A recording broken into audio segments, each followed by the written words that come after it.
Hello friends, स्वागत है आप लोग का एनसीईआरटी जोन में। आप यहाँ पे पेपर देख रहे हो दिल्ली पुलिस का। तो फिर आप बोलोगे ये किस सीरीज का पार्ट है। तो आपको पता है हमारा 2 पेड सीरीज चल रहा है। एक राकेश यादव सर का,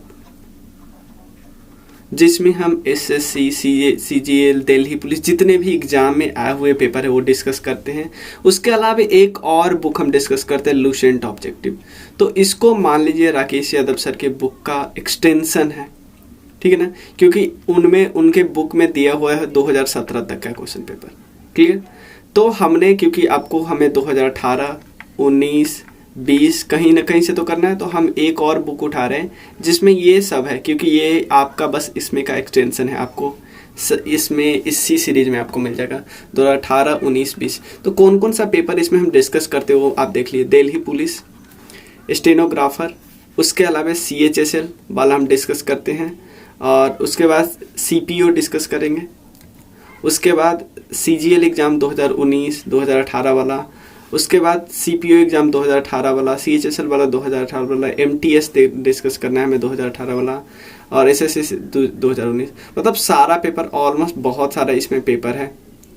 आप गिनोगे तो 200 से के आसपास इसमें क्वेश्चन पेपर होगा, ठीक है। तो ये सब हम डिस्कस करेंगे। हमारे राकेश यादव सर का ये एक्सटेंशन है। अब चलिए शुरू करते हैं। पहला पेपर हमें डिस्कस करना है दिल्ली पुलिस का। तो साथ ही साथ मैं इसका बताऊंगा वो किस दिन एग्जाम में हुआ था, और साथ में साथ हर क्वेश्चन से पहले मैं उस क्वेश्चन का बताऊंगा कि वो क्वेश्चन करेंट अफेयर्स का है या स्टैटिक का है, और आप इस क्वेश्चन को क्या किए रहते, क्या पढ़े रहते तो क्वेश्चन सॉल्व आ जाता, कौन सा बुक। ठीक है, तो चलिए शुरू करते हैं। ये दिल्ली पुलिस का एग्ज़ाम है, 29 अक्टूबर को हुआ था, 4:30 से 5:30 वाले सेशन में, ठीक है। तो सबसे पहला क्वेश्चन हुआ, which of the following river originated from the hills of Amarkantak. ये क्वेश्चन ज्योग्राफी का है, और ज्योग्राफी में इंडियन ज्योग्राफी में एक चैप्टर आता है ड्रेनेज सिस्टम। ड्रेनेज सिस्टम में हम आप रिवर के सोर्स को डिस्कस करते हैं, बहुत सारे रिवर के सोर्स को डिस्कस करते हैं। तो देखो, ये ऐसा नहीं है कि ऐसा रिवर है, देखो कुछ रिवर इतने इंपॉर्टेंट है जिसको आप छोड़ ही नहीं सकते, जैसे गंगा, यमुना, नीचे अगर बात करें इंडस, ब्रह्मपुत्रा। बाकी आप ऐसा नहीं कि घाघरा, इस सब का, जैसे जो छोटे छोटे रिवर है उसके ओरिजिनल जहाँ से ओरिजिन हुआ है वो नहीं पूछेगा। लेकिन अगर कोई बहुत मेजर रिवर है, जैसे नर्मदा, तापी, इधर महानदी, कृष्णा, कावेरी, गोदावरी, ये सब तो पूछ ही सकता है ना। तो आपसे पूछ रहा है अमरकंटक के हिल से कौन ओरिजिनेट होता है, तो एक करेक्ट आंसर है इसका, नर्मदा रिवर ओरिजिनेट होती है। मैं आपको मैप में दिखाता हूँ, यहाँ पे अमरकंटक। और एक आपको पता होगा, अमरकंटक नाम का एक बायोस्फीयर रिजर्व भी है, ठीक है ना। अमरकंटक बायोस्फीयर रिजर्व भी है। ये किस किस के बॉर्डर पे है, छत्तीसगढ़ के बॉर्डर पे है, और छत्तीसगढ़ और MP के बॉर्डर पे है, याद रखना है।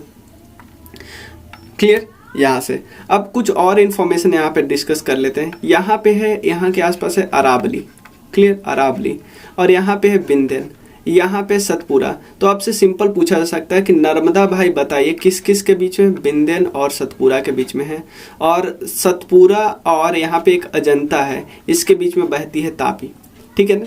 नर्मदा और तापी ये दोनों किससे बहती है, रिफ्ट वैली से होकर बहती है, रिफ्ट वैली से बहती है, इसीलिए ये वेस्टर्न, यहाँ से होने के बाद भी वेस्ट फ्लो करती है, वेस्ट के डायरेक्शन में। तो इसका मतलब ये रिफ्ट वैली से होकर फ्लो करती है, ठीक है। और यहाँ पे कुछ और हम चीज़ें के बारे में डिस्कस कर लेते हैं, ठीक है ना। जो जबलपुर शहर है, जबलपुर जो शहर है, वो जबलपुर शहर किस नदी पे है, नर्मदा नदी पे ही है। ये थोड़ा ध्यान रख लेना में, क्योंकि ऐसा शहर पूछ देते हैं। उसके बाद एक जो सागर जगह है, सागर जो जगह है वो बेनगंगा पे है, ये ध्यान देंगे। बेनगंगा किसकी ट्रिब्यूटरी है, गोदावरी की ट्रिब्यूटरी है। तो अब हम थोड़ा बहुत नर्मदा की ट्रिब्यूटरी डिस्कस करेंगे, बाकी हम आप बाद में डिस्कस करते चलेंगे। यहाँ पे एक देख लीजिए, बड़ोदरा किस, ये बहुत फ्रिक्वेंटली पूछा जाता है कि ये शहर किस रिवर के तट पे, तो माही रिवर के तट पे है बड़ोदरा, ठीक है ना। भावनगर कोस्ट पे है, सूरत भी कोस्ट पे है, इसलिए तो सूरत पे आपको पता है यहाँ से ट्रेड एक्सपोर्ट ज़्यादा होता है। क्यों, एक तो कारण ये भी है ना कि भाई यहाँ से बेचना खरीदना आसान है, ठीक है। नर्मदा रिवर के बारे में कुछ और देख लेते हैं। ये लार्जेस्ट वेस्ट फ्लोइंग रिवर है peninsula, west flowing, largest west flowing, में ईस्ट फ्लोइंग की बात नहीं करता हूँ, ठीक है ना। विंध्यन और सतपुरा के बीच से फ्लो करती है। और मैकाल रेंज जो है, मतलब अमरकंटक के नियर जो मैकाल रेंज है वहाँ से ओरिजिनेट होती है, ठीक है ना। और महाराष्ट्र, मध्य प्रदेश के अलावे महाराष्ट्र और गुजरात में भी इसका बेसिन एरिया है। क्लियर। जबलपुर के पास, ध्यान देना ध्यान देना ध्यान देना, जबलपुर के पास एक फॉल बनाती है, उतना लार्ज नहीं है, छोटा सा फॉल है, धुआंधार फॉल। बहुत इंपॉर्टेंट क्वेश्चन आ चुका है। देखो मैं उस पर इंपॉर्टेंस बताता हूँ, इंपॉर्टेंस इन द सेंस क्या, हमें जो एग्जाम में आ जाए। उसके अलावा एक आइलैंड है, ध्यान देना, आपको पता है जो ईस्टर्न फ्लोइंग रिवर है वो बनाती है डेल्टा, वेस्टर्न फ्लोइंग रिवर बनाती है एस्टुरीज। तो जो नर्मदा रिवर एस्टुरीज जो बनाती है वहाँ पे एक आइलैंड है, बहुत सारे आइलैंड है, उसमें सबसे लार्जेस्ट आइलैंड है आलिया बेट, ठीक है ना। मेजर ट्रिब्यूटरी नर्मदा की कौन है, हिरान, ओरसंग, बरना और कोलार। बहुत सारे हाइड्रो प्रोजेक्ट है जिसमें इंदिरा सागर आते हैं, सरदार सरोवर आते हैं। यहाँ पे देखिए बहुत सारे, यहाँ पे देखिए सरदार सरोवर, उसके अलावा इंदिरा सागर है, और भी छोटे छोटे ओमकारेश्वर है, ये सब प्रोजेक्ट है, ठीक है ना, ये सब प्रोजेक्ट है। नर्मदा सागर, ताबा प्रोजेक्ट, बैरगी प्रोजेक्ट, ठीक है ना, ये सब प्रोजेक्ट है। कोई दिक्कत नहीं है इसमें, इतने हमें क्लियर है। हाँ, नर्मदा बचाओ आंदोलन, ये तो आपको पता है, जब सरदार सरोवर डैम बना था, ठीक है ना, ये one of the biggest dam है इंडिया का, ठीक है ना। और चलिए उसके बाद यहाँ पे हम कुछ और चीज़ डिस्कस कर लेते हैं, एक इन्फॉर्मेशन। और हाँ, यहीं पे इसी डैम के आसपास है स्टैचू ऑफ यूनिटी। किन के बारे में, सरदार पटेल जी के बारे में। 182 मीटर लेंथ का है, ठीक है ना। उनको हम आयरन मैन भी बोलते हैं, उनको हम patron saint of Indian civil service बोलते हैं। उनका सरदार वहाँ की वुमेन ने बोला था, ठीक है ना, बरदौली की वुमेन में, क्योंकि बरदौली की सत्याग्रह में पार्टिसिपेट किए थे। जब कंस्टिट्यूएंट असेंबली बनी तो 2 मेजर कमेटी के वो हेड थे, एक तो प्रोविंस कमेटी और एक फंडामेंटल राइट कमेटी, 2 कमेटी के हेड थे। टोटल 8 मेजर कमेटी थी, 8 में से 3 के हेड थे जवाहरलाल नेहरू। मैं एक चीज़ बताऊँ आप लोग को, अगर अब जितना हम लोग का एग्ज़ाम कंपटीशन जितना ज़्यादा हो गया है और हमें बहुत कुछ याद रखना है, तो याद करने का मुझे जैसा लगता है कि बहुत अच्छा तरीका है लिंकेजेस एस्टैब्लिश करना। और वही मैं अपने क्लास में बताने का कोशिश करता रहता हूँ कि कैसे हम एक इन्फॉर्मेशन से यहाँ पे हम इन्फॉर्मेशन गैदर कर लिए। तो ऐसे अगर चाहोगे तो, क्योंकि लिंकेजेस में थोड़ा टाइम लगता है, लेकिन आप सीख लोगे। जब आप कोई क्वेश्चन करो तो ऐसा नहीं कि क्वेश्चन को बस डी ऑप्शन लगा दिया आगे चल रही है, नहीं, हमें आगे तक जाना है, ठीक है ना। सिंपल, यहाँ पे आप देख रहे हो महानदी, देखो महानदी यहाँ से ओरिजिनेट होती है, थोड़ा नीचे इसलिए आप इसको नहीं लगा सकते। और गोदावरी यहाँ पे है, देखो चले, गोदावरी अगर सबसे लार्जेस्ट रिवर बोला जाता है पेनिनसुलर गोदावरी, ठीक है।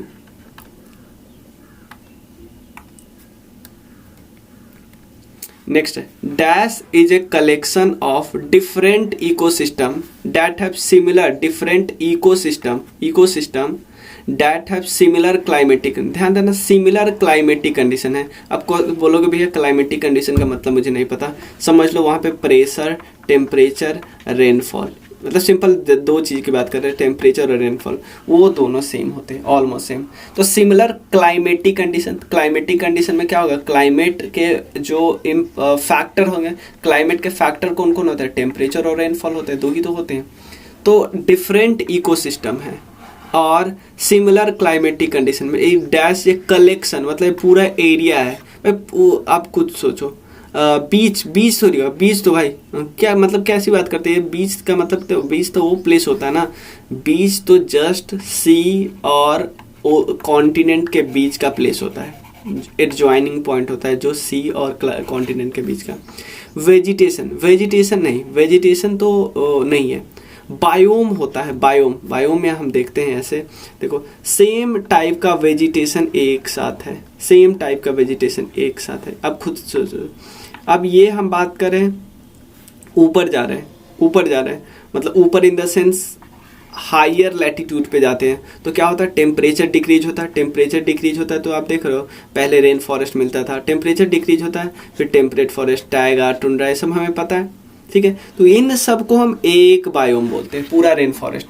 अब देखो यहाँ ज़्यादा टेम्परेचर यानी ज़्यादा ड्राई हो जाता है, ये वेट है तो रेन फॉरेस्ट, थोड़ा ड्राई हुआ तो सवाना, थोड़ा ड्राई हुआ तो डेजर्ट। सेम यहीं पे टेम्परेट फॉरेस्ट का थोड़ा ड्राई हुआ तो टेम्परेट ग्रासलैंड, और जैसे इसको हम ट्रॉपिकल ग्रासलैंड बोलते हैं, ट्रॉपिकल टेम्परेट ग्रासलैंड, इधर डेजर्ट, ठीक है ना, टाइगा, टंड्रा, ये सब है। ये थोड़ा सा ये पिक्चर याद रख लीजिए, याद इसलिए रखना है क्योंकि आप इसे कई क्वेश्चन ऐसे ही सॉल्व कर लोगे, ठीक है ना। जैसे देखो यहाँ पे आपको नहीं दिखता है ट्रॉपिकल फॉरेस्ट पे ज़्यादा रेनफॉल है, इवन टेम्परेचर भी ज़्यादा है। ग्राफ देखो ना कितना मस्त ग्राफ है। ये एक्चुअली आपको मिल जाएगा NCERT क्लास 12th के बायोलॉजी में वाले बुक है ना, जो बायोलॉजी के लास्ट 4 चैप्टर में इकोलॉजी वाला चैप्टर है ना, वहाँ पे मिल जाएगा। इतना मतलब बहुत बहुत बेहतरीन पिक्चर है, ठीक है। नेक्स्ट है which of the following payment bank partner with master card. ध्यान देना है इसमें से किस पेमेंट में, देखो ये पूरा करंट अफेयर्स है, इसमें ज़्यादा आप कुछ कर नहीं सकते, ठीक है ना, पूरा करंट अफेयर्स है, ठीक है।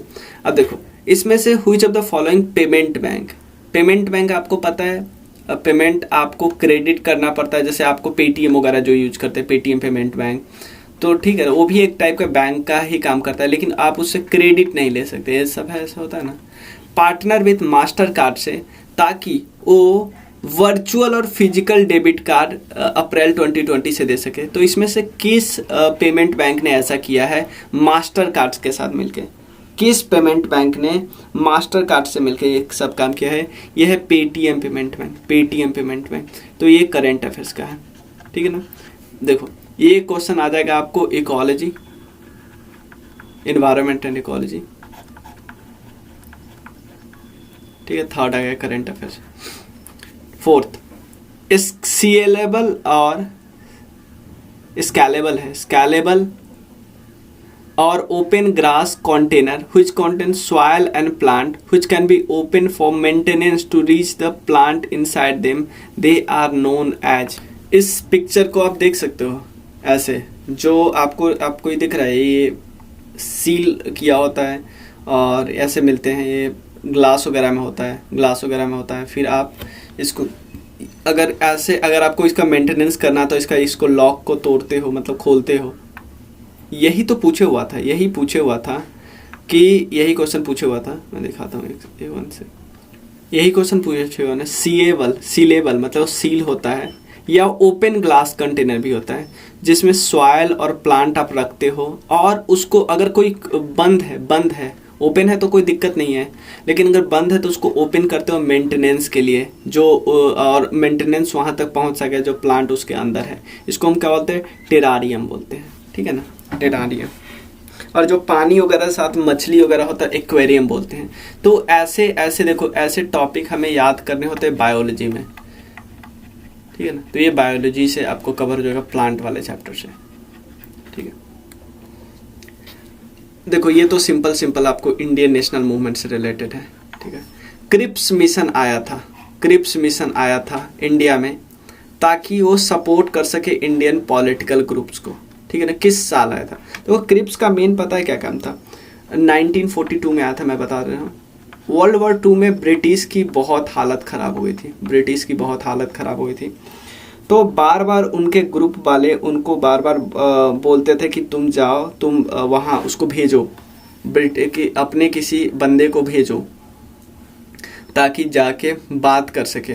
तो क्रिप्स मिशन आया, क्रिप्स मिशन कुछ बात किया, रिकमेंडेशन हम बाद में कभी डिस्कस कर लेंगे, ठीक है ना।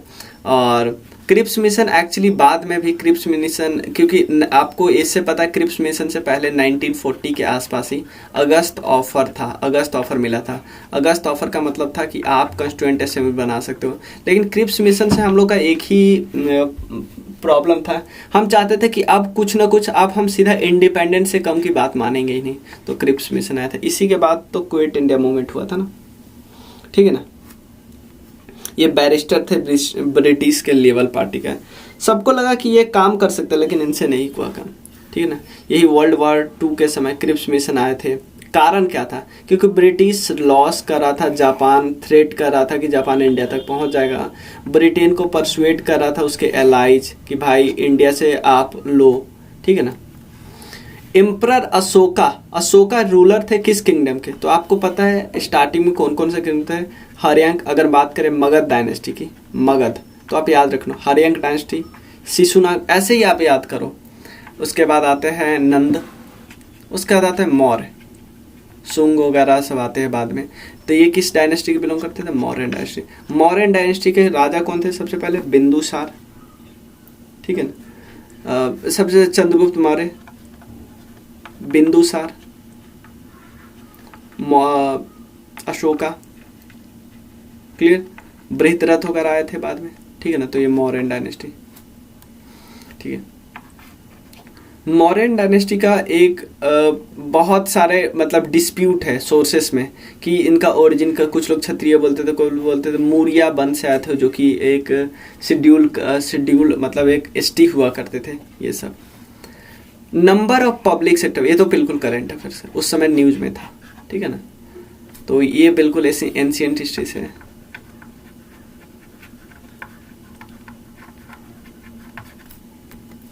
नंबर ऑफ पब्लिक सेक्टर क्यों पूछा था? क्योंकि उस समय आपको पता है 10 बैंक का एमालगेशन हुआ था, उसको 4 में कन्वर्ट कर दिया गया था। देखो मैं आपको बताता हूँ, इस समय बात है 2019 वगैरह की, जिसमें बैंक को एमालगेट किया गया था, जिसमें पंजाब नेशनल, ओरिएंटल बैंक और यूनाइटेड बैंक ऑफ इंडिया को पीएनबी बना दिया गया था। और ये भी क्वेश्चन आ सकता है कि पीएनबी में और कौन दो बैंक मिले थे, लेकिन ये ज़्यादातर प्रोबेबिलिटी है कि बैंकिंग के मेंस में पूछे, ठीक है।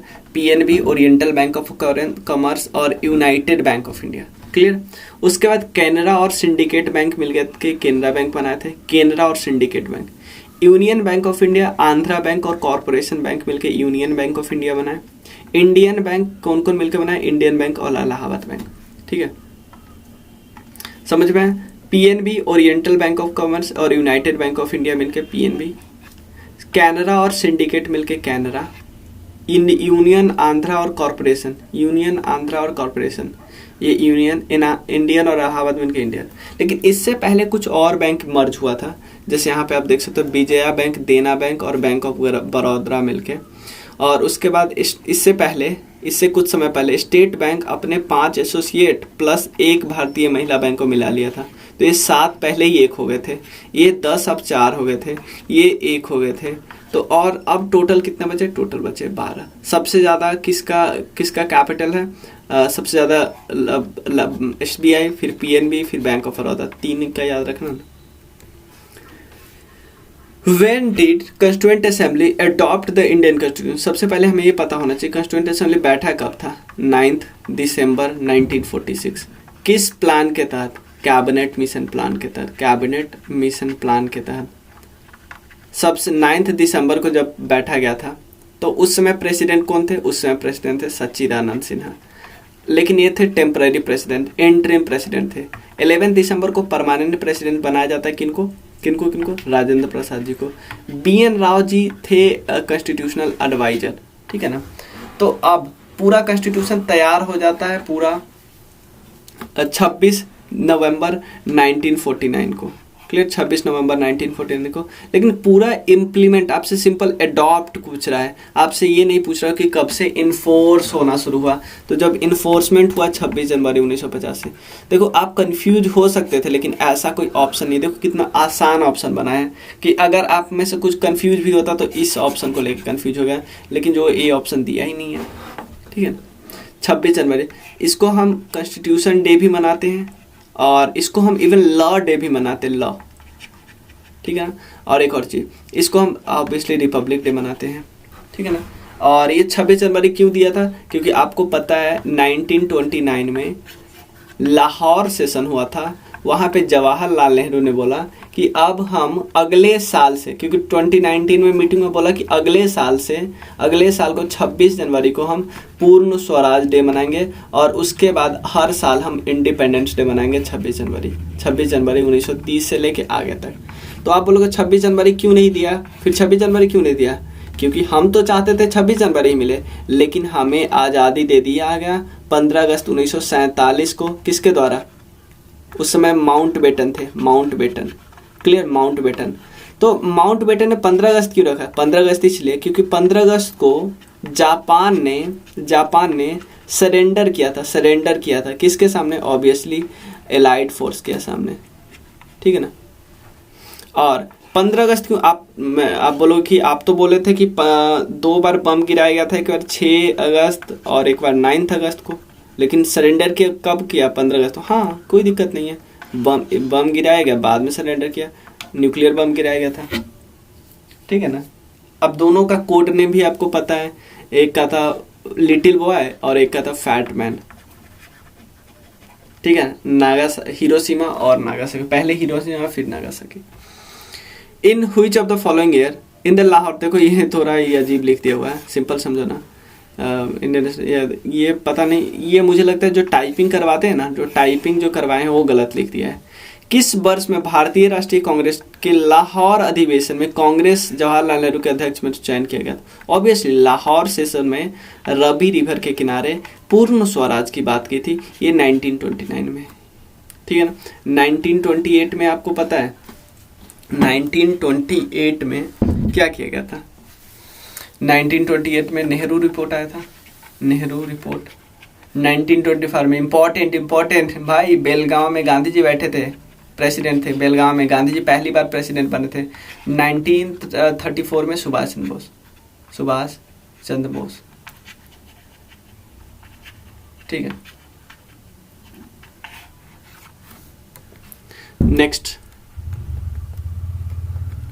The poisoning of which of the following element causes itai disease किस प्रॉब्लम, किस एलिमेंट के कारण होता है? ये होता है कैडमियम, ठीक है ना। ये मरकरी से तो आपको पता है मीना माता हो जाता है, मीना माता, ठीक है ना। कैडमियम से देखो ये एक्चुअली होता क्या है, इससे बहुत ज़्यादा पेन वगैरह क्रिएट हो जाता है जॉइंट में, स्पाइंस और जॉइंट में, और बाद में इससे हमारा बोन भी सॉफ्ट हो सकता है, किडनी भी फेल्योर हो सकता है। ये टर्म जापान में आया था, ठीक है।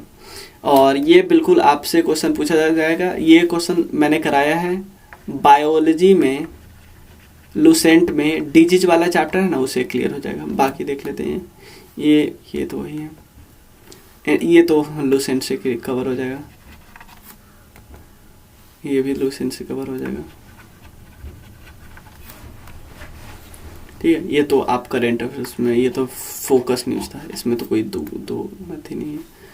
चलिए मैं बताते चलता हूँ, मतलब ऐसा कुछ क्वेश्चन आएगा जो मैं बताऊंगा कि हाँ ये थोड़ा बैक, मतलब पीछे का करंट अफेयर्स था, तो आप थोड़ा सोच सकते हैं। देखो next,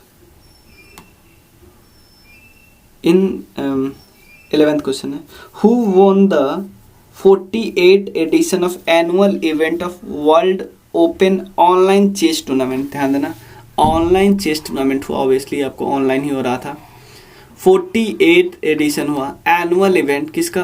world open online chess tournament, ठीक है ना।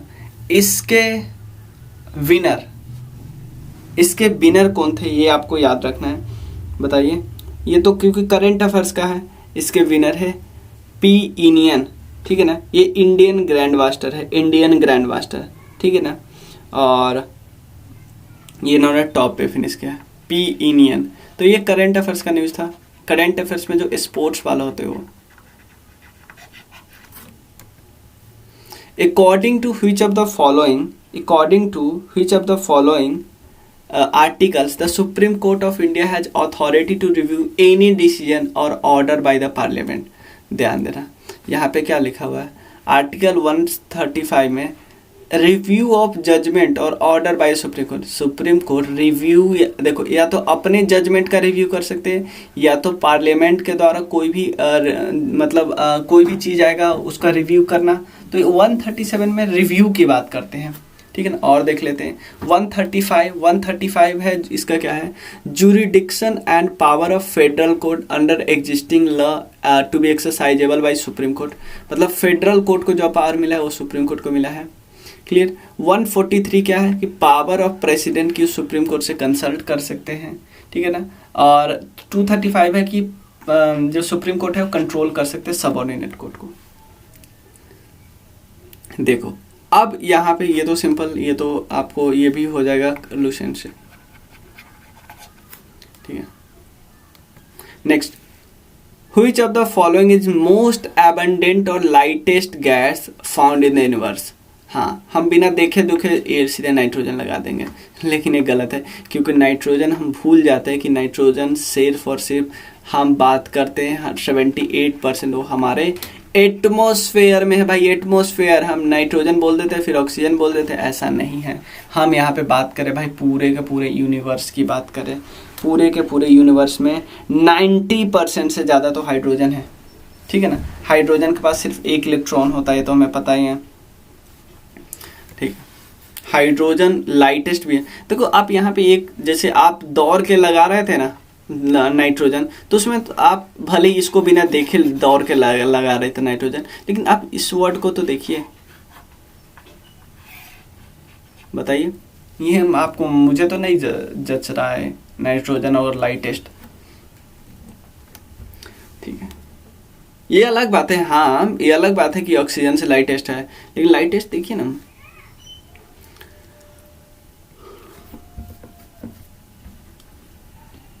ओके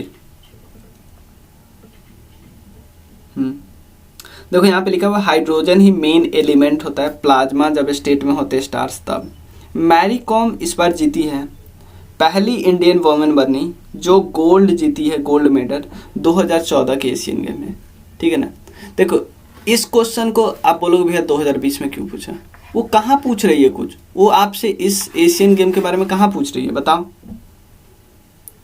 वो तो बस आपसे ये जानना चाहती है कि, क्योंकि नहीं तो बहुत आसान हो जाता, वो आपसे थोड़ा घुमाएगी नहीं, क्वेश्चन पढ़ने में टाइम लगाएंगे क्वेश्चन वाले। वो बस आपसे ये पूछना चाहते हैं मैरी कॉम किस खेल से बिलोंग करते हैं। ये जो है ये फालतू इन्फॉर्मेशन है, मतलब एक ऐसा इन्फॉर्मेशन कि इसके बिना क्वेश्चन सॉल्व हो सकता है, ठीक है ना। तो ये आपको पता है, सबको पता है बॉक्सिंग, तो थोड़ा हम एक्स्ट्रा जान लेते हैं। ये अब राज्यसभा की भी मेंबर है, और राज्यसभा के मेंबर नॉमिनेट कौन के थे, प्रणब मुखर्जी, मैरी कॉम इनका नाम है, और ये मणिपुर से बिलोंग करती है, याद रखना मणिपुर से बिलोंग करती है।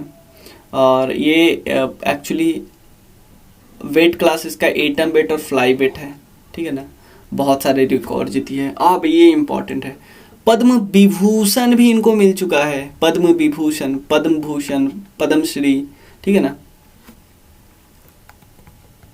Next, Which of the following type of soil reduce fertility due to the intense erosion? ध्यान देना, due to the intense erosion of tropical rainfall। मैं एक चीज़ आपको जब सॉइल वाला मैं करा रहा था तो मैं बता रहा था ऐसे जहाँ पे बहुत ज़्यादा बारिश होती है, खासकर ऐसे जगह पे, वहाँ पे कौन सा सॉइल होता है, लेटराइट सॉइल। होता क्यों है, लेटराइट सॉइल के समय नीचे जो आयरन होता है ऊपर ही रह जाता है, लेकिन बाकी चीज़ नीचे चला जाता है, ठीक है ना। सिलिका वगैरह नीचे चला जाता है, तो इसको मतलब लेटराइट सॉइल। काफ़ी ये थोड़ा रेडिश कलर का दिखता है, ठीक है ना। आप इसको इरोडेड सॉइल भी बोल सकते हैं, इरोडेड, ये बिल्कुल इरोड होता है। और ये जब इससे हमें पता है क्या बनाया जाता है, इससे बनाया जाता है ब्रिक। क्यों भाई, क्यों? क्योंकि ये जब हार्ड होता है ना तो बहुत टफ हो जाता है, और जब ये पानी होता है इसमें तो बहुत ज़्यादा सॉफ्ट होता है। In which of the following year was जल जीवन अभियान, ध्यान देना, जल जीवन अभियान लॉन्च किया गया, ठीक है ना। तो हम तो इसमें एक ही चीज़ याद करेंगे, हम याद करेंगे कि डोमेस्टिक टैप 2024 से तक हो जाना चाहिए सबको। लेकिन देखो क्वेश्चन थोड़ा सा घुमाया है कि आया कब भाई, किस वर्ष में शुरू हुआ, तो 2019 में। देखो इसमें भी आप आराम से लगा सकते हो, क्योंकि ये तब दिया गया था जब मोदी जी दोबारा आए थे, वहीं से हम लगा सकते हैं, सोच सकते हैं, ठीक है ना। बिहार में ये स्कीम पहले से चल रहा था, लेकिन इस स्कीम में जितना धांधली हो रहा है उतना मतलब बहुत कम स्कीम है। Which of the following has been selected as a brand ambassador of Indira Pay?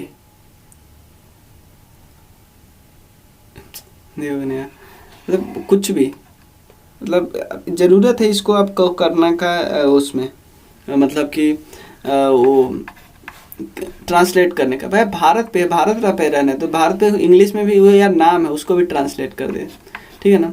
The new payment app इन 2019, ठीक है, भारत पे है, क्लियर, गूगल पे है, ठीक है ना, फ़ोन पे है। तो भारत पे के एक्चुअली है सलमान खान, और आपको पता है ये फ़ोन पे के है इसमें वो कौन है तीसरा खान कौन है, आमिर खान, ठीक है ना, आमिर खान और आलिया भट्ट भी साथ है क्योंकि ऐड में तो देखते हैं, ठीक है। सलमान खान है भारत पे के।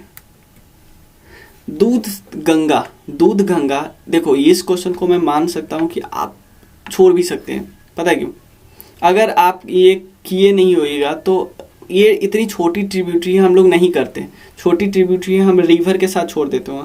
तो दूध गंगा, ध्यान देना, दूध गंगा किसकी ट्रिब्यूटरी है बताइए, दूध गंगा किसकी ट्रिब्यूटरी है, दूध गंगा ट्रिब्यूटरी है कृष्णा रिवर की, ठीक है, ठीक है। और कृष्णा रिवर कहाँ से फ्लो करती है, महाराष्ट्र से, महाबलेश्वर से ओरिजिनेट होती है, जोर विलेज सातारा के पास, लेकिन महाराष्ट्र, आंध्रा, कर्नाटका, तेलंगाना इन सब जगह फ्लो करती है, महाराष्ट्र, आंध्रा, कर्नाटका और तेलंगाना। कृष्णा यहाँ से, ये है महाबलेश्वर, ठीक है ना, आप यहाँ पे, ठीक है, चलिए यहाँ पे फ्लो करती है। Vishu is one of the famous festival of which of the following state, Vishu किस स्टेट का फेमस फेस्टिवल है, देखो ये इतना फेमस है कि हर लोग इसको ध्यान करते ही है, इसका केरला है, केरला का फेमस फेस्टिवल है केरला का, ठीक है ना, Vishu famous festival, even Kerala के अलावा केरला का फेमस फेस्टिवल है, लेकिन तमिल कर्नाटका के भी कुछ रीजन में होता है, तुलु रीजन में, इवन पुडुचेरी का माहे डिस्ट्रिक्ट में होता है, इवन तमिलनाडु के कुछ रीजन में होता है, लेकिन मेन फेस्टिवल है यहाँ का। ये होता क्या है, फर्स्ट डे ऑफ मदाम जो एक है, जो कि 9th मंथ होता है ना, जो सितंबर मंथ होता है केरला के कैलेंडर का, केरला के सोलर कैलेंडर का, वहाँ पे। Who was the first Indian personality to win an Oscar award in the category of taste costume design? Taste costume design के लिए कौन जीता है, ये भानु अथैया, ठीक है ना, भानु अथैया, ये कस्ट्यूम डिजाइनर है, ठीक है ना, और ठीक है, जीते थे बहुत पहले, ठीक है। ये इसलिए इम्पोर्टेंट हो जाता है क्योंकि ऑस्कर में ऐसे हम कर सकते हैं, पहला कौन ऑस्कर जीता है, एक ऐसे क्वेश्चन में जो फर्स्ट हम बात करते हैं ना उस वाले क्वेश्चन में आ सकता है। सांची मॉन्यूमेंट कहाँ पे, भाई सांची इतना ज़्यादा बौद्धिस्ट का स्तूपा है। स्तूपा होता क्या है, स्तूपा एक्चुअली जहाँ पे रेलिक्स मिलते हैं बुद्ध भगवान के, ठीक है ना, बुद्ध भगवान के रेलिक्स मिलते हैं। तो स्तूपा, अधिकतर स्तूपा जो स्टार्ट किया था वो अशोका जी ने किया था, बाद में और लोग भी शुंग वगैरह डायनेस्टी के लोग किए। सांची स्तूपा किसने बनाया था, ये बनाया था, ये कहाँ पे बना है, उत्तर प्रदेश में, ठीक है ना। अगस्त 2020 में हाउ मेनी इंडियंस अवार्ड किया गया उसको, national award for president Ram Nath Kovind ji, कितने लोगों को किया गया उसमें, उनको प्रोत्साहित, मतलब कितने लोगों को किया गया, तो इसमें 74 इंडियंस को किया गया था। ये बस याद ही कर सकते हैं, मतलब ऐसे क्वेश्चन याद आ गए तो याद है, क्योंकि काफ़ी टफ है इसको करना, ठीक है ना, क्योंकि काफ़ी ज़्यादा फैक्चुअल क्वेश्चन है अवार्ड्स को करना। तो हम जैसे लुसेंट का मिसलेनियस अभी करा रहे हैं 4:30 PM पे डेली होता है, तो उसमें हम अवार्ड्स अब करेंगे, आगे जा चुके हैं, प्रेसिडेंट ने दिया, ठीक है। तो हम थोड़ा कुछ अवार्ड्स कौन कौन मिलता है वो देख लेते हैं। राजीव गांधी खेल रत्न अवार्ड, द्रोणाचार्य अवार्ड, ये दिया जाता है कोचेज को, ठीक है ना। अर्जुन अवार्ड, ध्यानचंद अवार्ड, और Dhyan Chand award lifetime achievement के लिए दिया था, यही अवार्ड याद रखना। देखो राजीव गांधी खेल रत्न बना, ये सबसे हाईएस्ट ऑनर है, इंडिया का हाईएस्ट ऑनर है, ठीक है ना। ये कब किया जाता है, जब वो अपने स्पोर्ट्स में इंटरनेशनल लेवल पे 4 साल अच्छा परफॉर्म करता है, बहुत अच्छा, ठीक, आउटस्टैंडिंग परफॉर्मेंस। द्रोणाचार्य तो कोचेज को। अर्जुन अवार्ड दिया जाता है ये 1961 में। तो आपसे ये भी पूछा सकता है कौन पहले आया, तो ये 1991 में आया था, ये 1961 में आया था, ठीक है ना। और ये अच्छा परफॉर्मेंस होता है इंटरनेशनल लेवल पे, और तो इसको मिलता है अर्जुन अवार्ड। अर्जुन अवार्ड से भी ऊपर आ जाता है राजीव गांधी खेल रत्न अवार्ड, ठीक है ना। चलो, Dhyan Chand award, Tenzing Norgay national adventure award, ये नेशनल अचीवमेंट फेलो एडवेंचर के फील्ड में, चाहे आप लैंड सी एयर में, तेंजिंग नॉर्वे, ठीक है। मौलाना अबुल कलाम आज़ाद ट्रॉफी है, ये दिया जाता है top performance inter university level पे या यूनिवर्सिटी लेवल पे।